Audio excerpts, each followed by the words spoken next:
Welcome to the Mind Sensei podcast. I'm your host, Peter Taz, and I'll be taking you on a journey to the world of martial arts and introduce listeners to some of the most inspiring and knowledgeable practitioners from around the world. Whether you're a seasoned martial artist or a curious beginner, or just enjoy hearing a great story, the Mind Sensei podcast Down Under has something for everyone.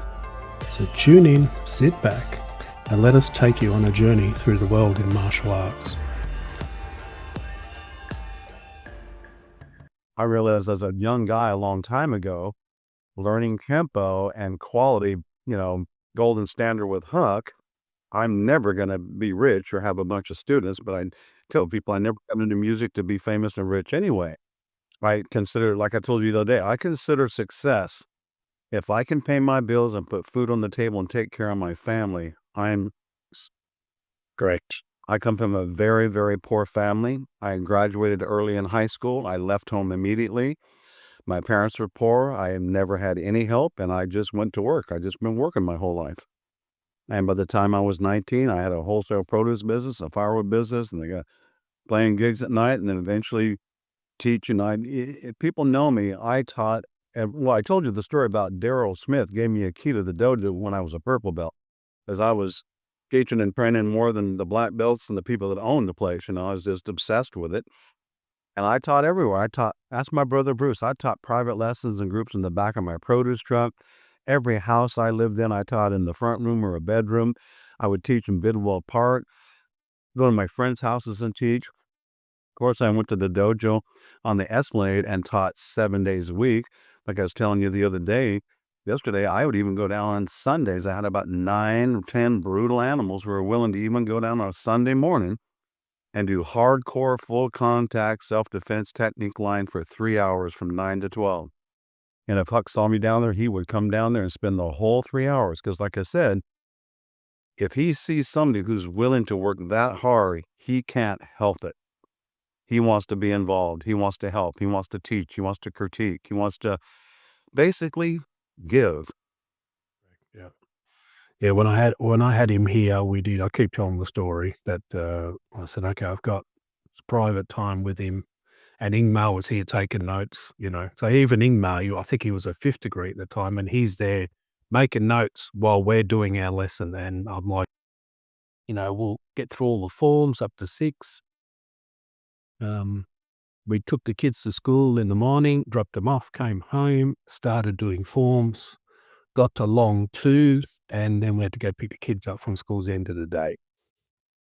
Yeah, that's us. That's what we do, man. Absolutely. But that's why I love him, and that's why I love our lineage and the teachings and the in-depth, amazing knowledge that nobody, in my opinion, or I know of, has that kind of knowledge. I mean, he's one of a kind, man. There's nobody like that. Nothing like it. I was saying that there's only a few people that have been able to answer all of my questions, because I'm a inquisitive kind of person. I want to know the whys, the hows, Well, Peter, that's a good thing because a lot of people don't. Well, from my understanding, a lot of people don't even believe it exists.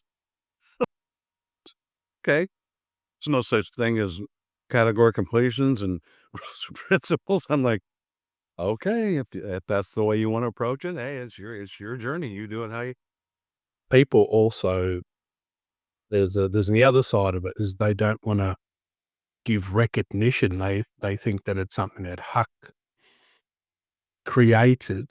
I think he coined the term, but it was in the system, and Huck coined the term that gave us a description like the Encyclopedia of Kenpo. But some people don't want to give that credit, and they say it doesn't exist in the system. Well, you sure? Hello, Hello. I've been with him forever, and I've heard it all. And I've talked to him extensively about it. 'Cause, like I say, I'm just up here in Northern California hiding. Nobody knows about me, and I ask. And the only reason I know about other people because I'm curious. I've asked Huck since the '70s about the history, about how's this guy over here in Australia, how's this guy over here in Chile, and who's the good guys, what's your opinion? Because I want to know about people. And that's the only reason I know about people was asking him, because I have no idea. I'm not like him and Marty and other people that travel all over the world doing seminars, because I'm not a seminar guy. I'm a full-time dojo owner, and I am buried into that, every day. I'm just very loyal to my students, and this is my life. And but I've heard all of that stuff about, and being my teacher and my best friend, because people have asked me, I think about how that makes him feel about when Parker died, and even the Parker family would not even recognize Huck for who he was, his contributions, his incredible mind that created all that stuff, and his position. If you got a certificate from the IKK, whose name was underneath Parker's as the executive vice president, and they just blew him off. Think about how many times Huck has had that done to him, how that must have hurt him. And for people, I tell you, to not give Huck the credit due, which this man deserves, he has all the credentials from the horse's mouth. It's kind of disheartening for me. I can only imagine how that would make him feel. I mean, after devoting his entire life, I mean, his lineage is the road warrior lineage. If there's anybody who's the road warrior, I mean, I've had people ask me, how in the world does he do that all the time at his age, constantly? I mean, I've looked at his calendar sometimes over the years, and all 12 months gone. And the travel and, the jet lag, and just, I don't think people 20 years old could do the schedule that guy does. It's just amazing that he could do what he did all those decades. When my students ask me that, we love the Kali you do, we love the Doce parts of Eskrima, but we really love the way you do your stuff and blend all the arts with Kenpo. Can we just do that? That was during COVID. That was 5 years ago. So I said, absolutely, because I've been basically putting together Kenpo Kali for decades. I started doing that the first Kenpo camp I taught. I started blending everything. So that's when I created that crest patch and trademarked it. And if you see my Kenpo Kali crest patch, it's like Parker and Huck's. I have 3 pages of what everything on that crest patch represents. Okay. He is quite the character, let me tell you. Yeah, it's like I got lots of Huckisms, but that's, one of his famous things he's always done right up until he was here, in April this year, is you ask him a question, he's going to answer you with a question. Famous for that stuff. Only person I've ever known, any teacher that does that technique. So because of that, me and my brother Bruce do the same thing. But this is why you got to stimulate your students' brains and if them think and learn how to think for yourself. That's one of the greatest gifts you can give your students, is teach them how to think for themselves. I mean, that is a major gift that keeps giving. Here's the hug I love. Quit gapping the check. I'm sure you've heard that. Don't gap the check or you end up with a gap in your teeth. I got 8 aisles of those. And because he's telling you the truth, he's reminding you you're blowing it. This is a contact manipulation technique. Why your hand's leaving him?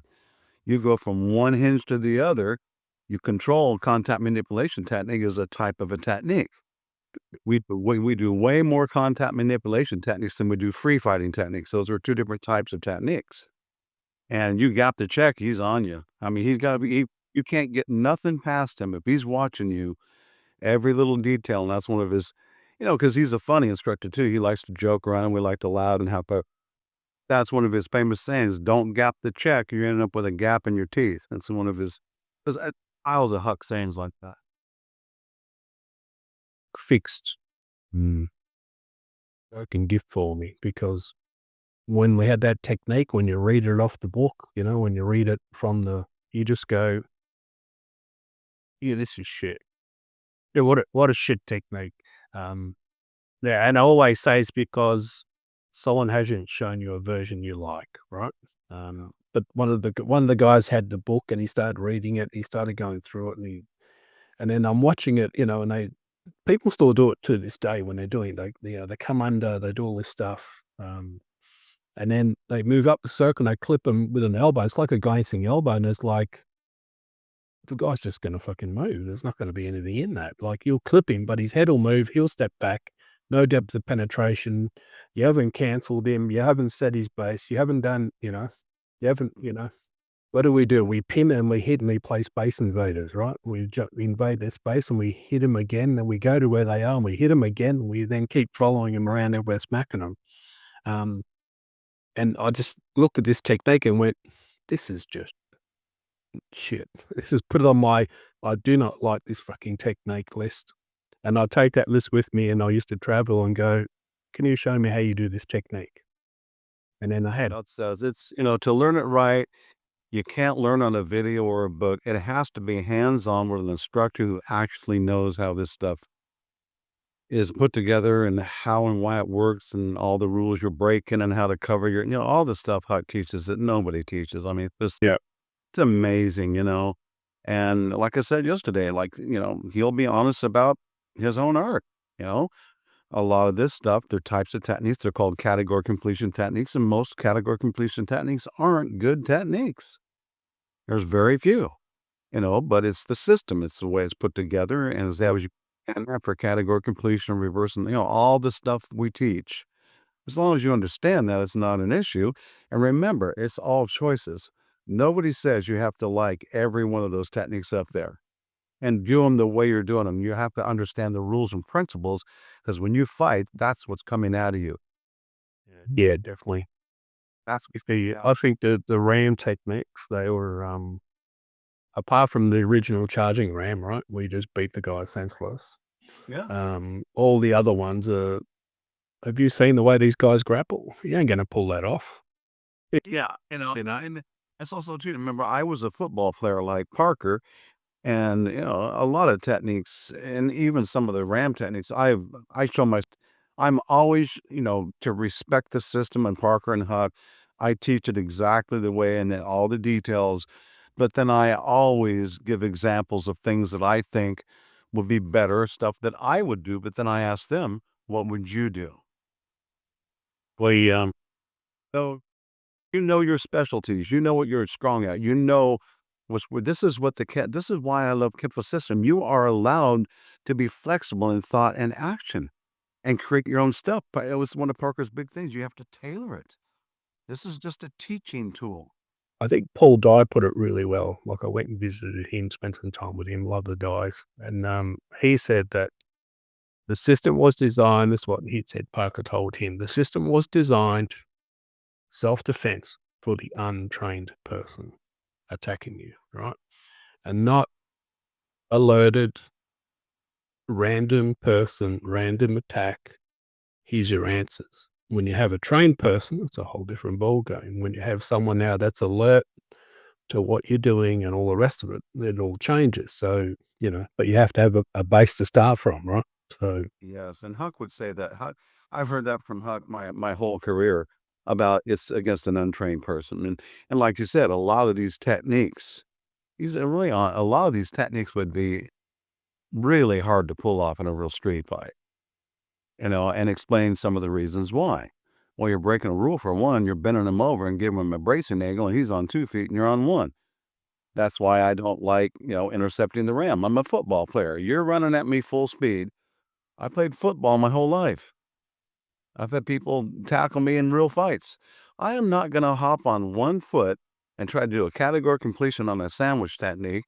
When you're running full speed and you're bent over the bracing angle, you're going to run me over like a frickin' Mack truck.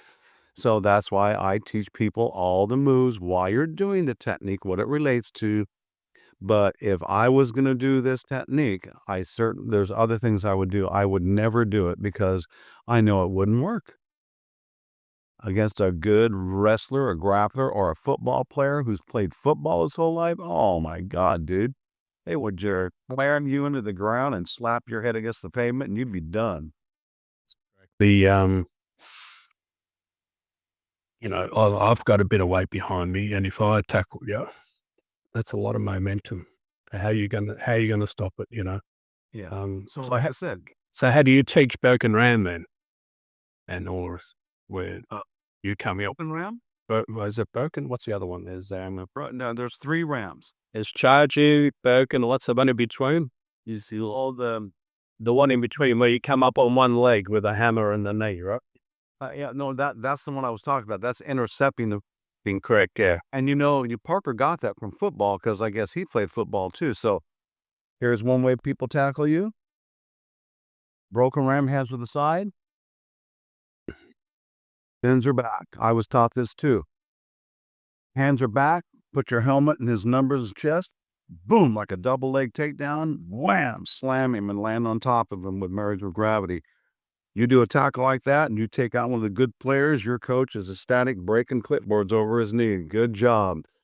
But yeah, that's what I'm saying. That technique, there's no way I would ever do that. That first move, you're dead. You're done. It's for category completion. I keep telling people, everything's based on category completion. Whether you like it or not, go to yellow belt and don't just listen to your teacher. Think for yourself. Yep. All the reverses and opposites in category completion starts when you're a white belt. What do you think you don't believe in category completion? What do you think your basics are listed at? They're in categories. You don't believe in reverse and opposite? You do a punch, what's the reverse motion? A back elbow. What's the opposite? You got a left hand, right? It's common sense and logic. It ain't rocket science and stuff. Correct. Just want to believe their teacher and whatever they say. I'm amazed. I just went up to Oregon, and this young kid now wants me to come up because he was so blown away with my Kenpo Kali. And me and my black belts were teaching him Kenpo because I've been telling people this since the 70s. Because if you train with Huk, he'll just tell you, even the basics are the same way. Anything advanced, whether it's basics or techniques, are nothing but an exaggeration or a variation of a lower rank base move or basic.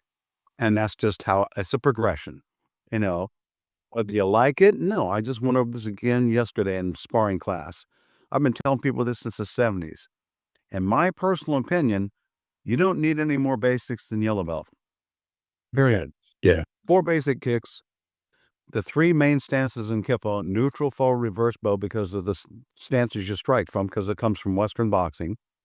You got 6 or 7 strikes, 3 blinding a couple of parries, which is right out of boxing, period. I mean, all the other stuff is just variations or whatever, and that's why yellow belt is the most important belt. It's the base of the upside pyramid. It's the most important stuff, and where you learn your terminology, definition, rules, and principles, and all the different types of categories, and different types of techniques, and your first orbital switches, and all that stuff is right there in yellow. So I emphasize yellow so much. In my opinion, a long time ago, I told people, if you trained hardcore and did 3 or 4 hour workouts and did all your yellow belt material and did the freestyle and did your 10 self-defense techniques and fought bare knuckle every day, if you did that hardcore every day a week, 7 days a week, you'd be black belt level within 3 or 4 years. But for one, most people are willing to train 7 days a week and do it for hours. And I mean, train like a serious athlete. What do you do in sports? Your coaches drill you to death. Yep. Because drills develop skills. Repetition is the mother of skill. You got to burn it in, acid etch it in through your, nervous system to build proper muscle memory. So every time you do something, it's just a natural response to any kind of pressure or stimuli or angle or whatever is coming at you. Yep. And you must always train spontaneous. You can't bring the principle of spontaneity out unless you train spontaneous. Can't believe how many people aren't willing to do spontaneous technique line and sparring, fighting with weapons or grapple submit, whatever. You got to do spontaneous training. Normally he'll do a 2-hour seminar. And in a 2-hour seminar, if you're working a technique, how many techniques do you work on in 2 hours? 2, if you're lucky. Yep. You are going to do repetition is the mother of skill like you cannot believe. You will do it over and over and over, piece by piece, until you get it right. To me, that's the sign of an instructor who really cares about the art, cares about the quality of how he's conveying the material, and he cares about you, or he wouldn't make you do that until you can do it right. That's the beauty of Huk, And most people don't understand any of that stuff. Of course, well, Flashing mace is like a lot of techniques. It's a major master key technique. It's a category completion technique. It's a rule break. It's like a lot of techniques have all kinds of components and things in just one technique. But turning your back, so, you're breaking a rule. So, like he says, we break rules on purpose all the time. If you understand the system, then you know why. And that's why he'll go, well, that's a line interruption technique. So let's get rid of that and let's stick to the base technique, which is a vertical family. Up, down, up. You're in the vertical family. So let's do that and stay strong and face your work, do all the rules and principles, make it good. God, this is there's never going to be another Huk, Peter. There's people out there that I think everyone's different. There's never going to be. I've met a few instructors and trained with a lot of them. Like I will actually, even my last trip, I spent 4 days with Brian Hawkins. He was Parker's protege, Parker's person that he was going to go through the final version of what he wanted before he passed, and then they were going to roll it out. Everyone was doing all the variations and everything, but he just said, right, Brian, I'm going to go through everything with you, and then we're going to roll it out to the rest of the world. And he passed away. I love to train. I love to teach. But the main thing I love more than anything is being a student. I love to learn. And I tell people, if you have the right attitude and you can humble yourself, you can learn from anybody, any day, all day long if you want to. Same thing in Kenpo. Like I told you, if you're a student that has devoted your entire life, decades, and passionate about teaching and training and giving and, learning the art of Kenpo, then my hat's off to you, and I have a lot of respect for you. Just that alone. And I think you can learn, even in Kenpo, you got a bunch of different guys out there. I guarantee there's got to be something that those gentlemen can teach you. There has to be something. There's always something to learn. You just got to have an open mind. Yeah. And the student, that's the best part.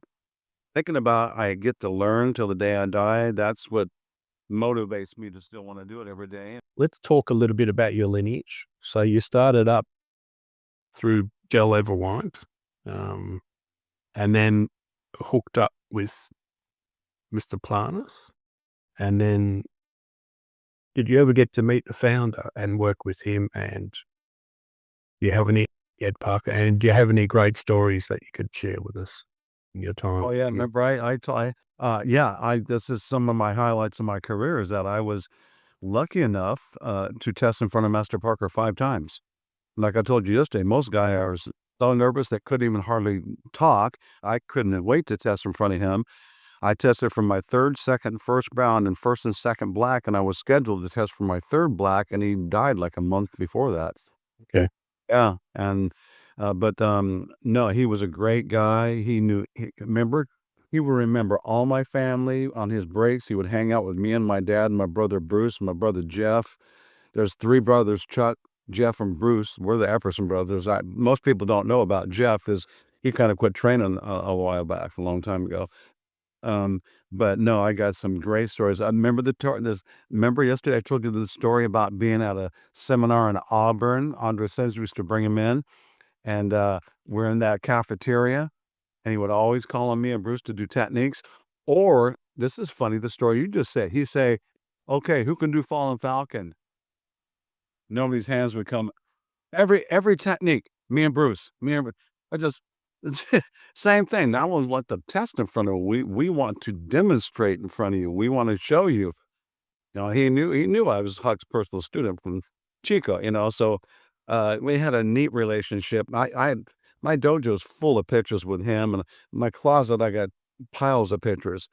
But remember the funny story I told you yesterday is when he sneakily at it was the day I tested for my black belt, May 1984 in Rockland, Sierra College, and people were messing with me. And then he slyly brought Steve Orsino out from the crowd and slyly had him test for his 2nd degree black belt with me. I started going to his seminars in the 70s. I think the first Ed Parker seminar I ever went to, I was in Orange Belt. It was in Sacramento. We were at a college. Can't remember where it was. Maybe it was Sac State. But I remember being in Orange Belt, and we got done with our seminar. There's an hour break. I'm dressing down in the dressing room. There's all these brown and black belts getting ready to. I didn't tell you this, and they didn't know I was Huck's student. So I'm sitting there and dressing down. These guys were all talking and this and that and the other, and talking about Kenpo and Parker. And they go, "Yeah, well, you see that Asian-looking guy? I think his name's Huck. I've heard from a lot of people. You don't ever want to train with that guy or test in front of him because he's known as the hardest person to test for black belt. He's hardcore." I was thinking, oh, these guys had no idea that I was his student. And I was listening, I went, learning more and more about Huck, because I wasn't in LA, and I was a newbie, 78, 79. And I thought that was pretty cool. Huck has always had a reputation. He does not give nothing away. No honorary or political motions whatsoever. Everything has to be earned. And one thing I really loved about Huck, he was a stickler. Your knowledge must match your rank or you're not wearing that rank. Another reason I love him. So tell us, we discussed yesterday other things outside of your life that don't involve Kenpo. So you're a musician as well. So you had to. That's my whole life since I was like 4 years old. And my mother, not my dad. My dad was not in the church. My mother took us to a United Pentecostal Church, Holy Roller Church. I mean, totally. I mean, it's in one of the songs I wrote years ago. It's like an autobiography of me playing and singing guitar in the church, in the early '60s, and it's called Holy Roller Blues. And I talk about people rolling down the aisles, dancing the spirit, kicking off their shoes, speaking in tongues. I talk about Monty Janot, the other young boy in the band from New Orleans, and Sister Kenny. She was a 70-year-old piano player, and yeah, I play that every gig, concert, whatever I play. Holy Roller Blues is in my set list somewhere. We always play it. Some people like it. They actually request it. But no, it's a huge part of my life. Absolutely. Is your song? Yeah, remember yesterday I was telling you, I had my first rock and roll band in Woodland, that rough area I was raised in before Chico. In 1964, when I was 6 years old, I had the neighborhood kids. We had a band, and we would put on concerts for the neighborhood kids. We were in the garage, and my grandma, Sarah Epperson, my grandmother, Sarah Epperson, my dad's mother, was very instrumental in me pursuing music, because out of all the Eppersons, we're a huge clan. My grandmother and me and the entire family were the only musicians. And my dad played trumpet in the jazz band. My dad was a high school football star in Live Oak. He broke records, and it never got broken until 35 years later when one of my cousin's boys broke my dad's record. He averaged 5 touchdowns a game. But she was so into it and so excited, because there's silent films of me and her jamming, her playing violin and me playing guitar when I'm like this big, when you have these cameras, silent, a long time ago. Yeah. And Live Oak's colors, whether you're in the band or football team, were purple and gold. And she found out about me having my band. She goes, "Here, give these to your other bandmates." They were my dad's jackets from playing trumpet and the church band, these really killer purple and gold with buttons down. And I mean, we were like Paul Revere and the Raiders, man. We just were so cool, Pasul, man. And I swear to God, this is a true story. We're in the garage on cement, plugged in. And this is a bummer, because we had to finally take the jackets off because of the grinding on the floor. We didn't know any better. And the buttons touching the guitar. I'm sitting there singing and getting electrocuted. And you're getting electrocuted, even singing in my mouth. We were so bummed because we were so cool. But when that happened, we just couldn't figure out how to not get electrocuted. So we had to but they were really cool jackets. Dude, I haven't thought about that in years. That's a great old memory, man. My grandma Sarah was special. Yeah, nice. Yeah. Okay. So you currently reside in Chico, California. But California, So that's Northern California, we're about 100 miles north of Sacramento, and it's a college town. It's actually a famous college. Matter of fact, it was called. It was in the 80s. Playboy came to Chico and did a whole Playboy thing in pictures of 12 college girls in Chico, because Chico's known for 5-to-1 ratio of beautiful women and one man. That's why a lot of guys come here. why you never look. And also boarded #1 party college in the USA. Couple things they're famous for that stuff. Now, other things it's popular for, well known for having excellent engineering programs and psychology and really top-notch stuff. So a lot of people come all the way up here from even places where they have their own famous colleges, but they'll come here just for those. Matter of fact, one of my black belts, Matt Sullivan, who started with me 30 years ago when he was 5 years old, Little Dragon. He's one of my 5th-degree black belts now. He's a phenomenal black belt. He got his engineering degree at Chico State, and he's been working for 7 years in Ridgecrest, which is down below LA towards the border in the desert, little Navy town. He got hired by the Navy to be an engineer. I went, really? Before he even graduated. Chico State's so famous, they have scouts from Ridgecrest come up to look and snag young engineers out of Chico State to work for the Navy down there. And I never knew that till he told me that. Okay. So Chico State's known for that too, but it's it's nestled at the foothills of, Tahoe, the Sierras. It's a beautiful, you right here, you look up and you see the mountains. It's a gorgeous, beautiful place to live. A lot of people still migrate to Chico, California to live up in Northern California and get out of the Bay Area and San Francisco and Sacramento, all the big, huge cities. Chico's a very popular place. Yeah. Okay, we'll have to add it to my list. We came through Sacramento on our way through. But I was looking for somewhere to stop. Well, you ever come over here again, you got to come to the day. We ended up Playing out with us and train and do music and all that. I was telling the wife there was a good place to stop instead of Bloodlock. If you guys ever come over here again, Peter, we gotta hook up for sure, brother. We gotta, sure. I said, she says, yeah, that was a good choice. I said, well, they took a really good photo and made the hotel look fantastic. But when we got there, it was like, okay, I guess it's in the middle of nowhere. Yeah, no, I was born and raised in Gridley, California, which is a little farming community about 27 miles from Chico, south. I was born there.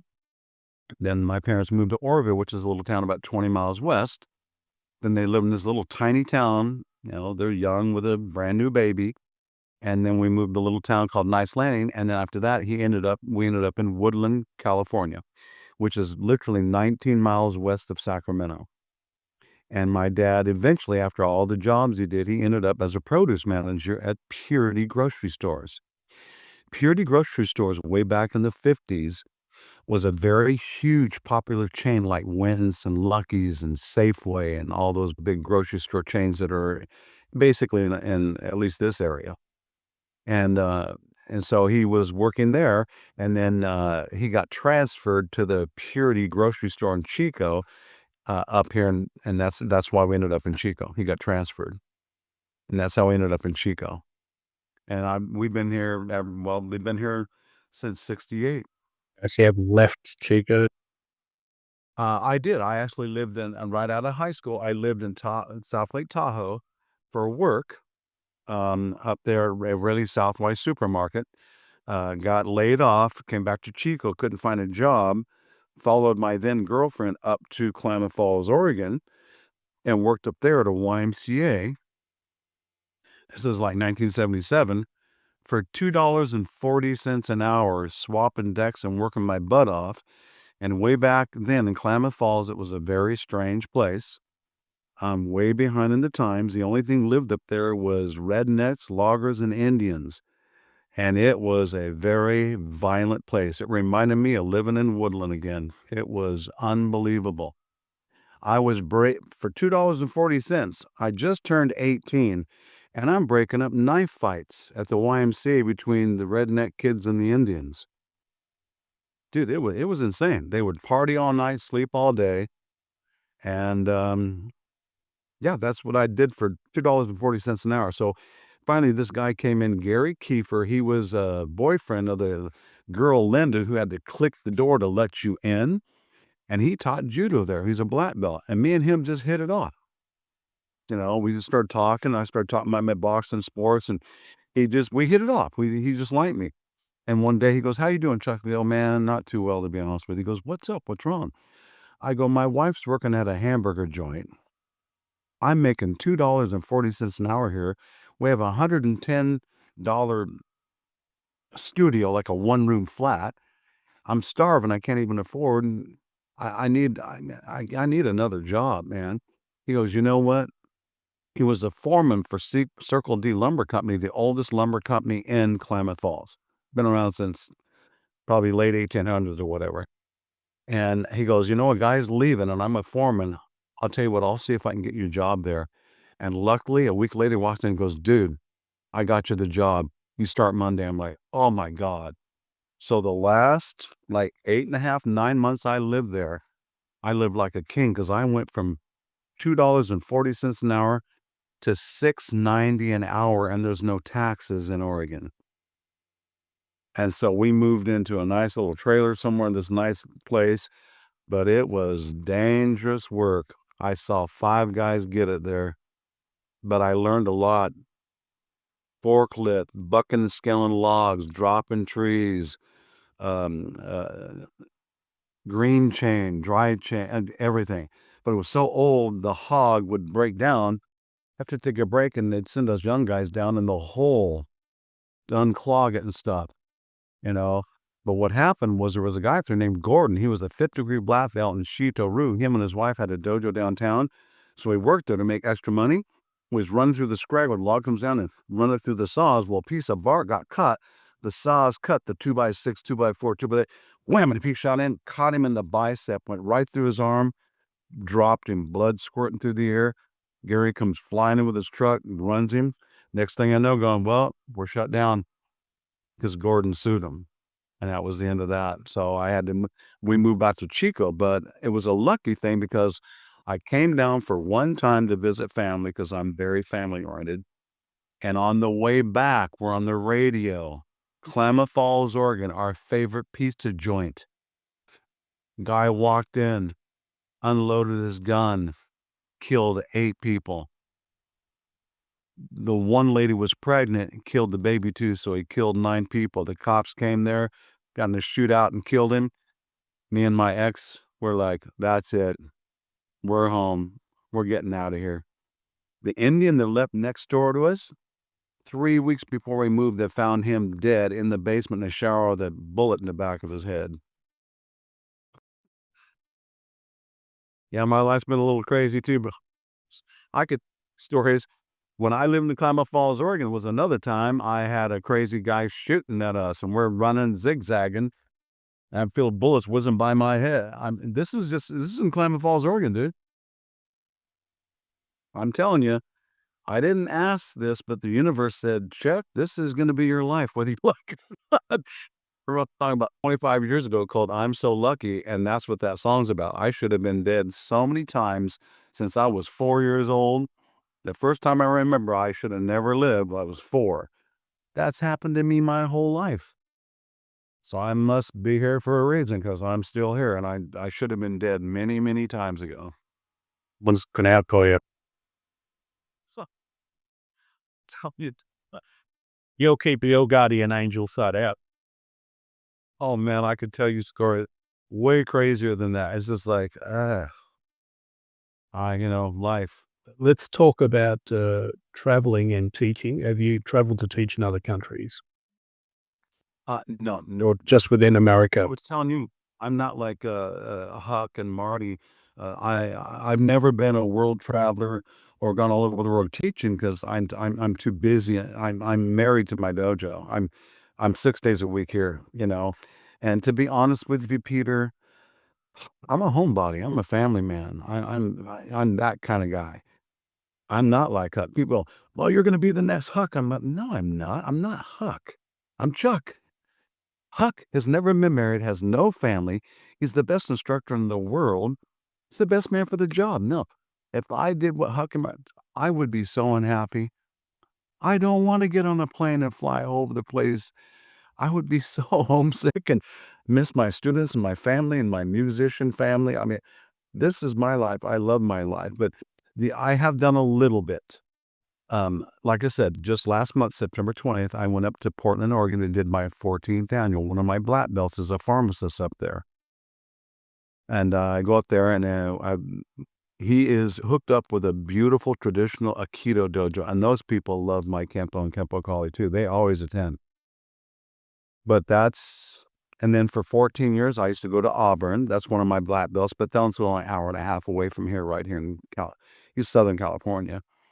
And the only other time I've gone somewhere to teach Kenpo really, in 2017, when they put Huck's World Gathering together in Las Vegas, at that time, me and Marty were the only Knights because me and Marty got promoted the year before to Ninth by Huck in 2016. So Huck picked 15 instructors, 10 from here and 5 from Europe. Me and Marty were the Knights. And that was really phenomenal. I enjoyed that. And that's when I finally got to meet all these people all over the world. And this is funny too. Check this out.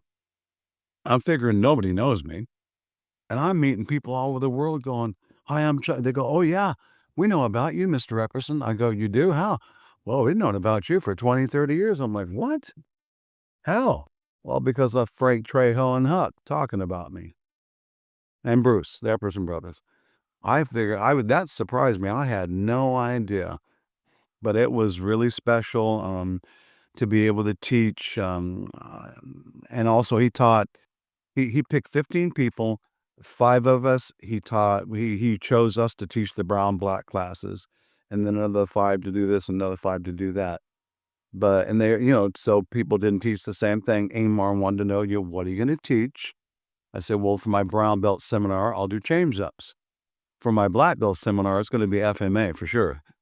It's going to be Filipino arts with Kenpo, of course. And it was fantastic.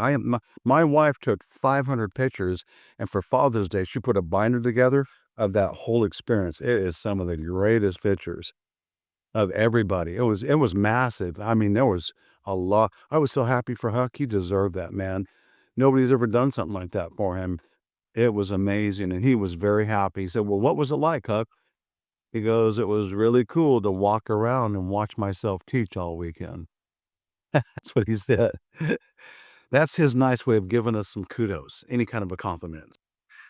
Okay. If you're going to get one at all, it's going to be vague like that.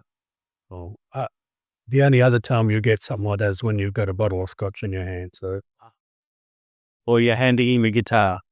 Yeah, because Huck, I'll tell you, man, I'll tell you, he's great. But no, I just, that's about all I've done besides just here in Chico at my dojo. It's the most important thing in my life is my tutor. this your training. You started in Kenpo. You've been in Kenpo your whole martial arts career. Huck got you involved in Kali, and then you went and did some Doce Paras, right, in Eskrima.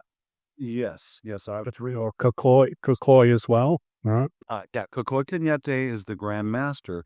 I brought him for seminars, but my direct teacher for Doce Paras Eskrima is always Grand Master Anthony Kleeman. He was born and raised in Alice Springs, Australia. He's an Aussie. Yeah, great guy, fantastic martial art, excellent teacher.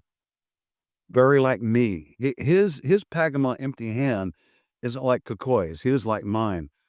He's blending everything: kickboxing and karate, destructions, submissions, throws, all this stuff. Kokoi's empty hand Pangamont, personally, is what they called in the old days combat judo. That's his empty hand. Yeah. But Anthony's more like me, blending the boxing, kickboxing, locks, throws, submissions, strikes, breaking techniques, headbutts, elbows, and knees, just all. His empty hand more like mine, very eclectic and really blend everything together. Yeah.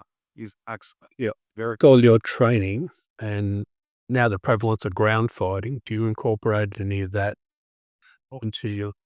If you look on Facebook, my wife just posted on Facebook last week my little dragons class. And it shows my yellow belts and orange belts, and I've got them on the ground doing the basics of BJJ. They take you down. As soon as they take you down, you do the closed guard above their belt, to control their hips, and wrist control to control their hands so they don't start ground and pounding your face. Control their hips so they can't escape in reversal or climb up on your chest and mount you. But when they do, then I teach you the escapes out of that and basic arm bars and chokes. But that's one reason why I love the black belt I have in Doce Pari's Eskrima is Eskrido. That's using your judo, jiu-jitsu, and aikido with your weapons. Locks, throws, submissions, and of course ejections and disarms. And everything is like Kenpo. It's a combo. Every time you do a strip and disarm, there's a built-in strike. Every time you do a lock and a throw, there's a built-in disarm. It's just fantastic stuff. Totally addicted to it. And I incorporated all that in my Kenpo Kali, of course. Okay. And then, so how long have you been teaching now? So you said you started back in 1980. You got your bloody got. And the other thing I tell people too, when I tell people that I've literally been teaching as long as I've been training, I'm not lying. I'm not cock. I'll tell you the truth. When I made my yellow belt, they made me start teaching, and I didn't want to. I'm like, I'm just a yellow belt, man. I don't know nothing. And, my brothers, all my friends, guys I did sports with, teach me. I go, dude, I'm just a beginner. They go, yeah, but you're really good. And you explain things really good, easy to understand. I said, well, all right, I'll ask Dale, my teacher at the time, And he goes, yes, you should teach. They made me start teaching here when I was a yellow belt too. I went, really? He goes, yeah. Huck started teaching and with Steve LaValle and Tom Kelly and Tracy Kenpo when he got his first belt too. I went, oh, wow, I've never heard of such a thing. Okay, fine. That's what you want me to do. So so I started training, and within like 4 or 5 months, I had 15 students, basically family and friends and guys I went to school with that did, football, boxing, basketball, baseball, wrestling. So I literally started teaching, and I'm really glad I did. Because like I tell my guys, you don't just teach a couple of classes and all of a sudden become a great teacher. It's like anything. No, you got to teach a lot. You got to develop your own style. I remember talking to Huck about that. Mom, teach just like you. He goes, no, you don't want to teach just like me. You got to find your style of teaching. You need to teach your way. Yep. I went, okay. And I'm grateful and thankful. I mean, it just happened the way it did. I was just a young guy at the right place, right time. These people came into my life, and I've always kind of been a teacher anyway. I mean, everything I've ever learned, guitar, boxing, football, basketball, as soon as I learn something, I start teaching it to people. So I've always been a teacher. I want to share. I like people. I want to share. I want to give. And I've always kind of been that way. And I am so thankful that they basically made me start teaching. It's made better teacher. Say if you want to take a lesson, teach one. Absolutely. Yes. And I think that's where you really flourish as an instructor, when you get your black belt and then you go, I don't know shit. Really? Welcome back to, and that's the thing that we tell all the black belts, welcome back to white belt. Yeah. Look, it says showdown isn't a number, it's a meaning. It means to begin. Now it's time to begin. Yeah, correct. You mentioned before Mr. Trejo. So you met Mr. Trejo and had involvements with him. Tell us a little bit about that. Yes, for many, many, many years. Frank, oh my God, talk about missing somebody. What a special man. What a sweetheart of a human. Obviously a very famous Kenpo man for a reason, but from what I know, for lots of reasons, he's famous. I became very tight with him in the 80s. I went down with my students because they wanted to compete at the internationals. So I said, okay, I'm not into it. I'm burnt out. I'll take you down there and support you and stuff. But I've always known about Frank, because Huck and Frank are, super tight, super tight. I'm your host, Peter Taz, and you've tuned in to the Mind Sensei podcast from Down Under. We want to take a moment to thank all our listeners for tuning in to the Mind Sensei podcast. We appreciate your support and hope our show has been both informative and entertaining for you.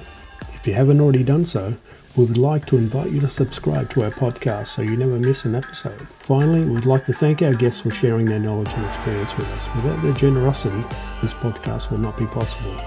Thank you again for listening to the Mind Sensei podcast Down Under. We hope that you continue to join us on this journey through the world of martial arts.